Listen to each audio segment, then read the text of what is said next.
Stop. Oke ya. Oke, terima kasih buat semuanya. Assalamualaikum warahmatullahi wabarakatuh. Namo Buddhaya, salam kebajikan. Om Swastiastu, Shalom, Rahayu, Rahayu. Salam sehat buat kita semua. Terima kasih kepada semua panitia, kepada Dr. Eka selaku Ketua PIKTI ya. Kemudian terima kasih kepada Direktur Yankestrat Kemenkes Republik Indonesia, Dr. Wendra, kepada Dr. Hadi juga terima kasih, kepada Ketua Umum PKNI Bapak Sujanto, kepada Ketua Umum Perkumpulan Tuina Indonesia Bapak Didi Waluyo, kepada Ketua Umum Praktisi Ilmu Kesehatan Ruang Tubuh Indonesia Sinsei Hilman, Ketua Umum Perkumpulan APALI Suhu Haryanto, Ketua Umum Terapis Kesehatan Holistik Indonesia Dr. Tony, kepada Kaprodi Sekolah Tinggi Agama Buddha Dr. Willy Japaris ya, pada semua teman-teman yang sudah bersedia hadir, teman-teman dari saya, dosen-dosen saya, and thank you for speaker Mr. Lim Tan Chien, Thailand Lai, Ni Hao. Oke, jadi izinkan saya, hari ini saya akan memberikan materi Tuina Anti-Stunting untuk tumbuh kembang anak di era new normal. Nah, ini sekedar CV saya rasa ini kita next saja. Nah, berbicara tentang stunting atau pengertilan adalah gangguan pertumbuhan dan perkembangan yang dialami anak-anak dari gizi buruk, infeksi berulang, dan stimulasi psikososial yang tidak memadai. Nah, kalau berdasarkan standar pertumbuhan anak, menurut data WHO ya, anak-anak didefinisikan sebagai terhambat jika tinggi badan mereka untuk usianya di bawah -2 dari standar deviasi dari media tinggi badan berdasarkan usianya. Nah, WHO menempatkan Indonesia sebagai negara ketiga dengan kasus stunting tertinggi di Asia. Dari target tidak boleh lebih dari 20%. Nah, berdasarkan data riset kesehatan dasar, Riskesdas 2018, angka stunting di Indonesia itu mencapai 30%, 30,8%. Nah, dan sebanyak 160 juta balita di dunia itu terkena stunting. Yang paling besar itu ada di Asia. Nah, 56% itu anak-anak pendek hidup di Asia dan 36% di Afrika. Nah, melihat angka ini tentunya menjadi angka yang perlu menjadi perhatian semua orang. Kalau stunting ini dibiarkan pada tahun nanti di Indonesia dibiarkan bisa melonjak, bisa terjadi lonjakan 127 juta di tahun 2025. Nah, kemudian cegah stunting itu penting. Kenapa cegah stunting itu penting? Kita lihat, penyebabnya bisa karena ekonomi dari keluarga, dari kondisi lingkungan bisa, terus penyakit atau infeksi yang berulang-ulang.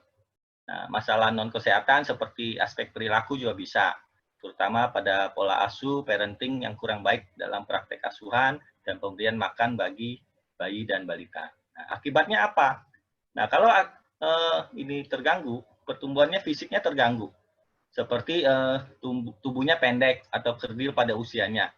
Terus perkembangannya, jadi perkembangan otak yang dapat mempengaruhi kemampuan dan prestasi di sekolah. Terus terganggunya produktivitas dan kreativitas di usia produktif.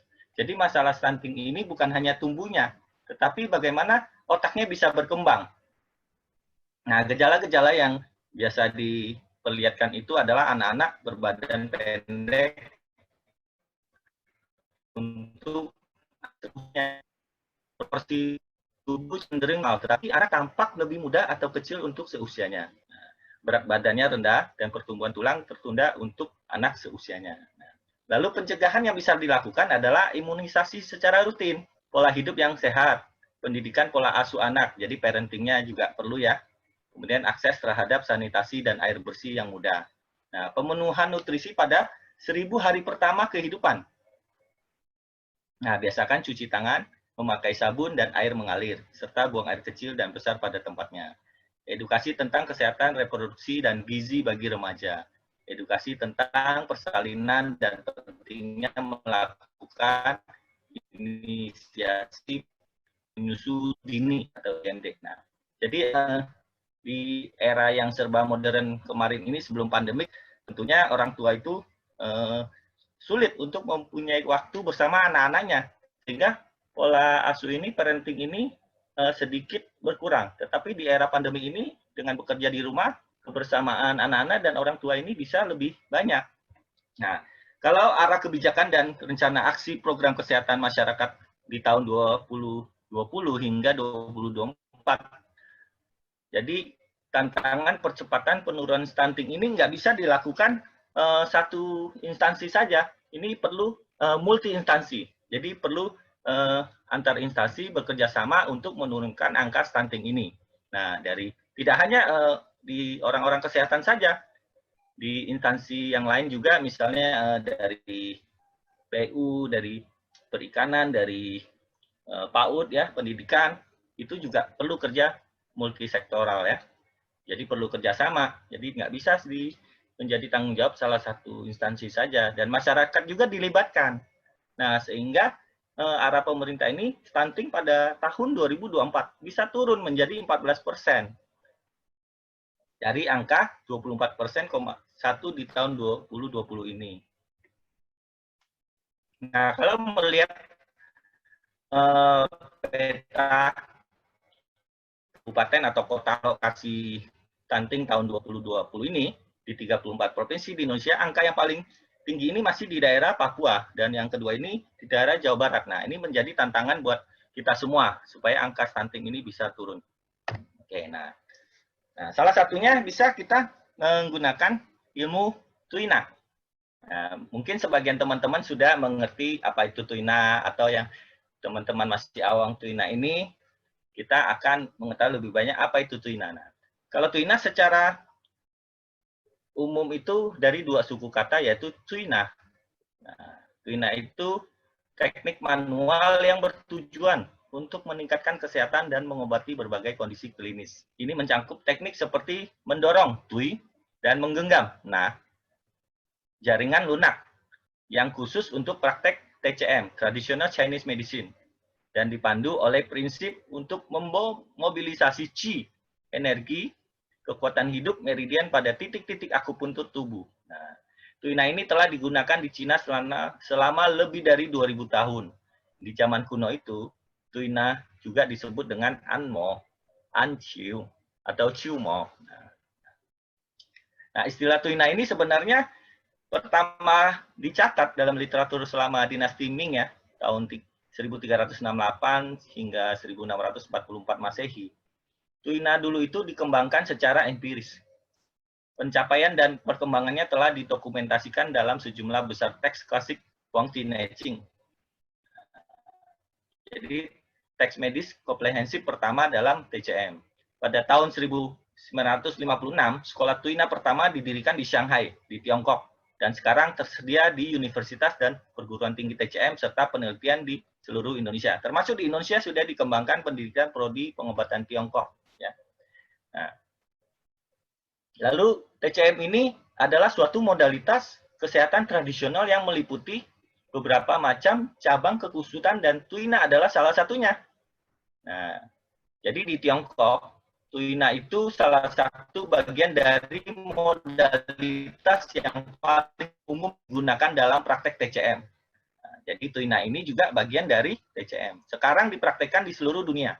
Nah, namun banyak negara belum mengembangkan pelatihan untuk Tuina atau didirikan undang-undang untuk mengatur prakteknya. Jadi di beberapa negara saja profesi kesehatan dan orang awam menggunakan berbagai teknik Tuina dan mengklaim menyediakan Tuina tanpa menyelesaikan pelatihan Tuina secara penuh dan memadai. Nah, dengan pertumbuhan pesat permintaan Tuina secara global, penyedia layanan kesehatan lainnya mungkin ingin memperoleh kualifikasi tambahan untuk bekerja sebagai praktisi Tuina yang kompeten. Maka diperlukan pendidikan yang kompeten sesuai dengan rumpun ilmu TCM. Nah, ini gambar di samping ini adalah buku panduan pendidikan Tuina yang dikeluarkan oleh WHO tahun 2010.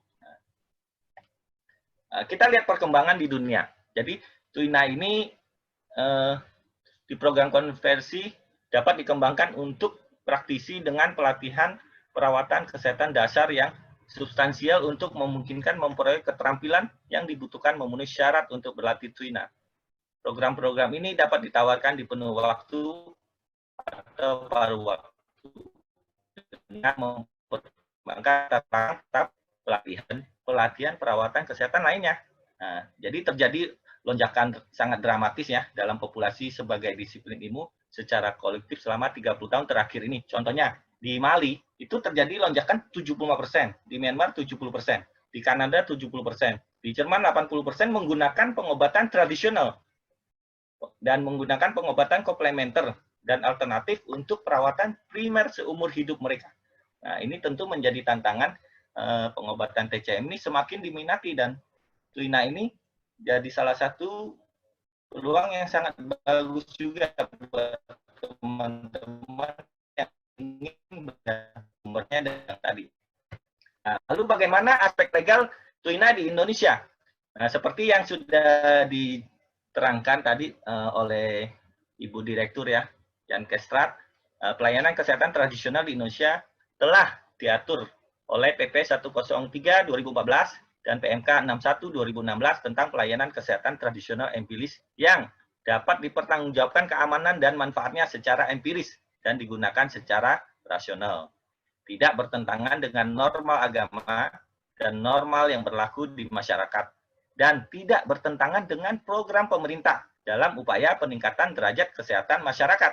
Nah, tentunya kalau undang-undang ada, kita prakteknya juga lebih aman.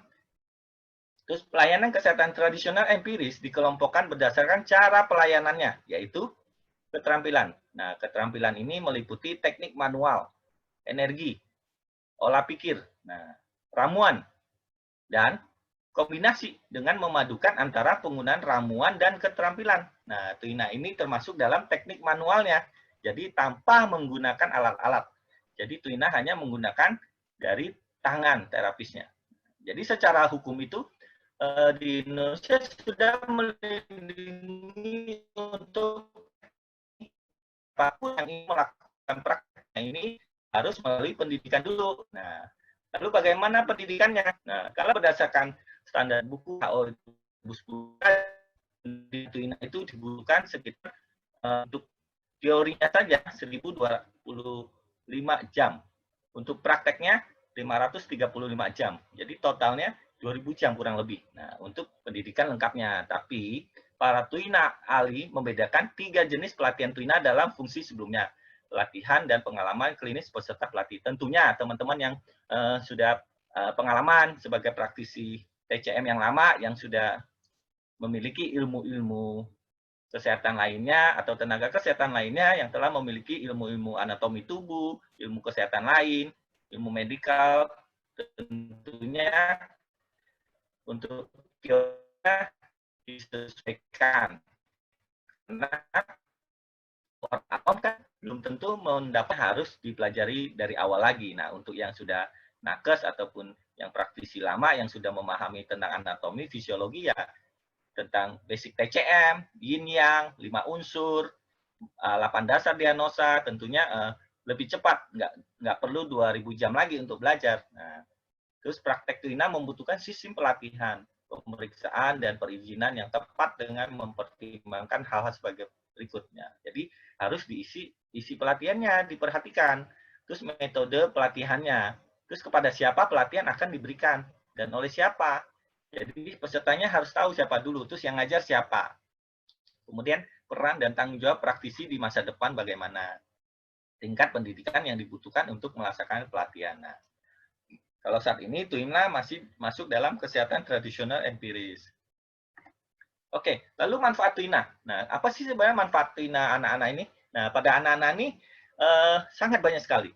Jadi dari wanita yang menstruasi yang tadi disebutkan sama Mr. Lim Tan-Sian itu, nah, untuk kesehatan reproduksi wanita, jadi dari menstruasi, kemudian kesuburan, kemudian dari wanita itu hamil, kemudian wanita itu melahirkan, kemudian menyusui, kemudian balita tumbuh kembangnya, terus untuk perkembangan otaknya, pendidikannya, terus kemudian untuk apakah dia menjadi obesitas pada anak-anak. Nah, ini Tuina ini bisa dimanfaatkan untuk itu. Jadi sehingga mencegah obesitas pada anak-anak juga. Untuk nafsu makannya, Tuina sangat bisa digunakan.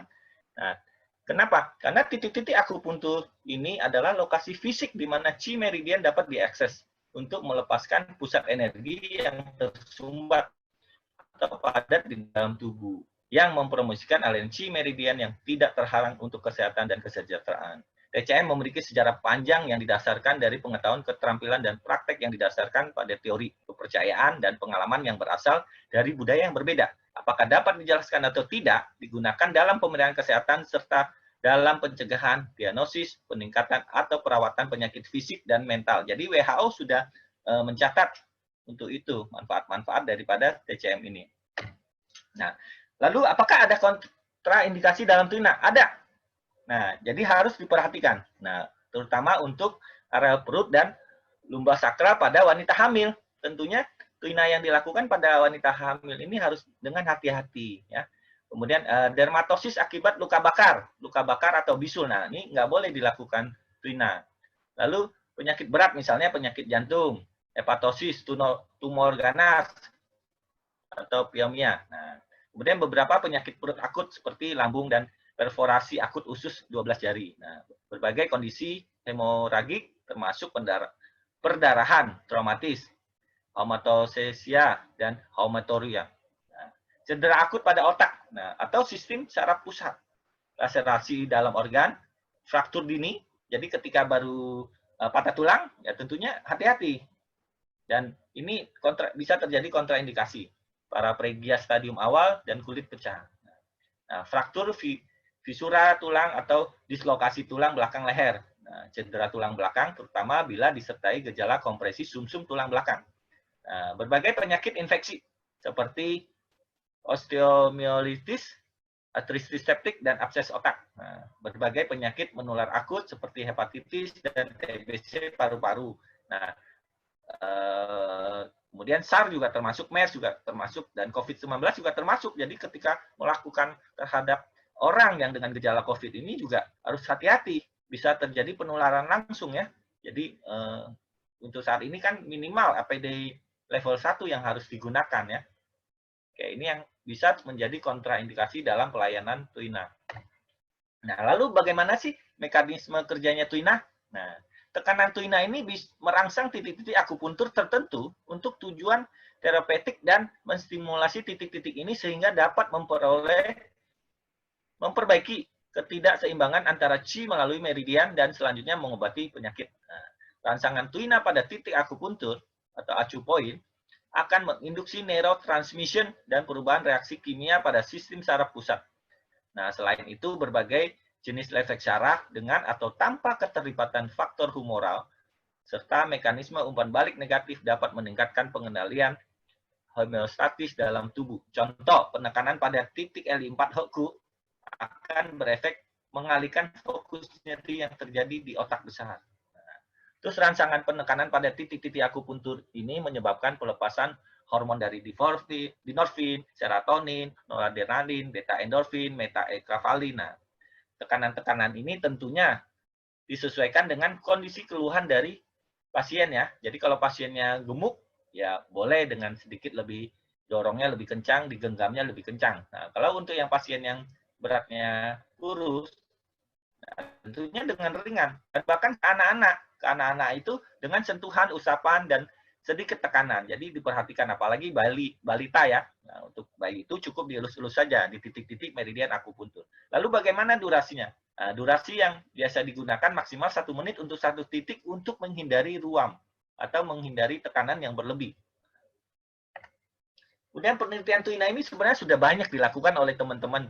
Nah, di dalam pengakmas tentang pendidikan kesehatan ASI eksklusif dan akupuntur untuk meningkatkan akupressure.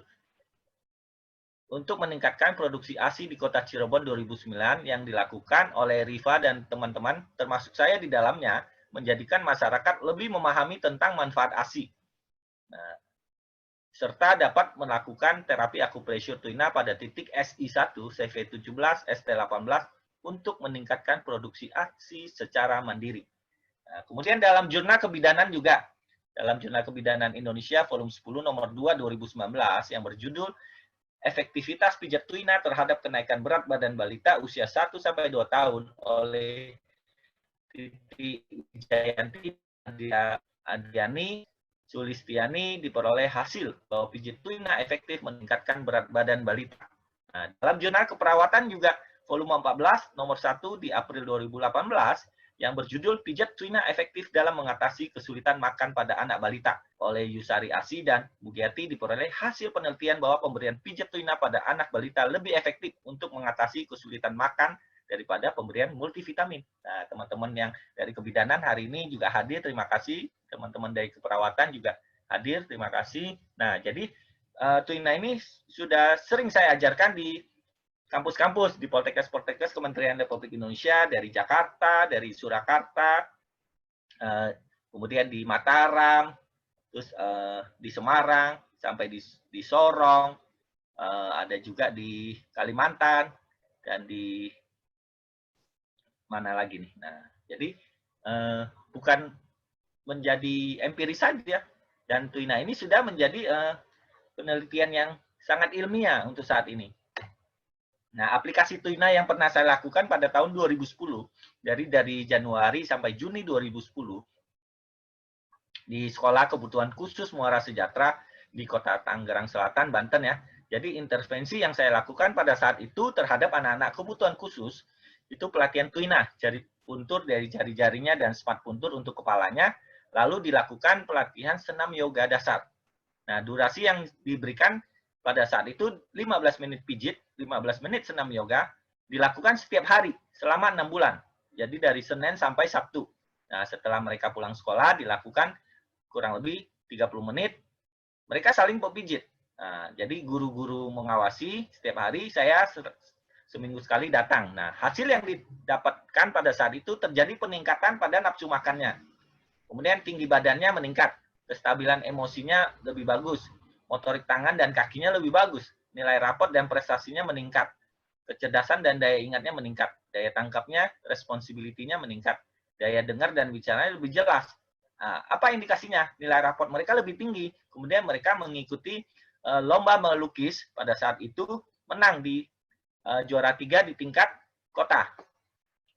Nah, jadi di gambar-gambar samping itu mereka latihan pijit dan melakukan senam yoga dasar. Titik-titik yang saya gunakan itu di Yintang, di Paihui, di Tikung, kemudian di Taishi, kemudian di jari-jarinya, mau jari-jari tangan dan kaki saya lakukan pijit jari puntur. Nah, jadi hasilnya sangat luar biasa. Dan sempat diliput oleh 2 media TV waktu itu. Nah, datanya bisa dilihat di internet, liputan TV-nya juga ada di media internet, silakan. Nah, jadi seminar-seminar baksos yang tuina yang telah saya lakukan selama 15 tahun ini sudah banyak di sekolah-sekolah di Jakarta, kemudian di Bali, kemudian di Bogor, kemudian ada di Bekasi, ada sampai di Parakan di Jawa Tengah ya, kemudian di Malang, kemudian di Blora, kemudian di mana lagi di Puncak ini ya. Dan juga ini sudah bukan barang baru lagi, jadi saya sudah melakukan puluhan tahun ini. Nah, jadi semoga kapan ya tuina ini semakin berkembang di Indonesia dengan ilmu-ilmu yang sebenarnya sudah lama, mungkin masih baru di Indonesia. Jadi ayo kita sama-sama sukseskan bikin anak-anak Indonesia ini semakin pintar menjadi generasi anti stunting, jadi generasi penerus bangsa ini supaya lebih maju lagi. Change your mind, change your life. Dari saya, terima kasih.